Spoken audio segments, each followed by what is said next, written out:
Hi friends, welcome to cine family two. TV serial actor Niranjan తెలుగులో సత్యభామ సీరియల్లో క్రిష్ క్యారెక్టర్లో నటించారు.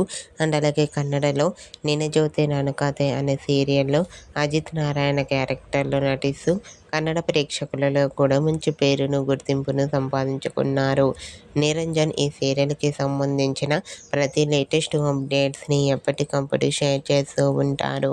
అయితే రీసెంట్గా టీవీ సీరియల్ యాక్టర్ నిరంజన్ తన కన్నడ సీరియల్లో హోలీ సెలబ్రేషన్ జరుపుకున్న ఫొటోస్ను షేర్ చేశారు. ఆ ఫొటోస్లో సీరియల్ టీం అందరూ కలిసి చాలా హ్యాపీగా సరదాగా హోలీ సెలబ్రేషన్ జరుపుకుంటూ కనిపించారు. ఆ ఫొటోస్ చూసిన వారంతా సూపర్ అండ్ నైస్ పిక్స్ అంటూ కామెంట్ చేస్తున్నారు. మీకు కూడా Satyabhama serial hero Niranjan, Kannada serial అయిన నినజోతే ననుకథే సీరియల్ టీం హోలీ సెలబ్రేషన్ జరుపుకున్న ఫొటోస్ మీకు నచ్చినట్లయితే మీ అభిప్రాయాన్ని మీ కామెంట్ రూపంలో తెలియజేస్తూ లైక్ చేయండి, షేర్ చేయండి. మరిన్ని ఇంట్రెస్టింగ్ అండ్ లేటెస్ట్ అప్డేట్స్ కోసం మా సినీ ఫ్యామిలీ 2 ఛానల్ని సబ్స్క్రైబ్ చేసుకోండి.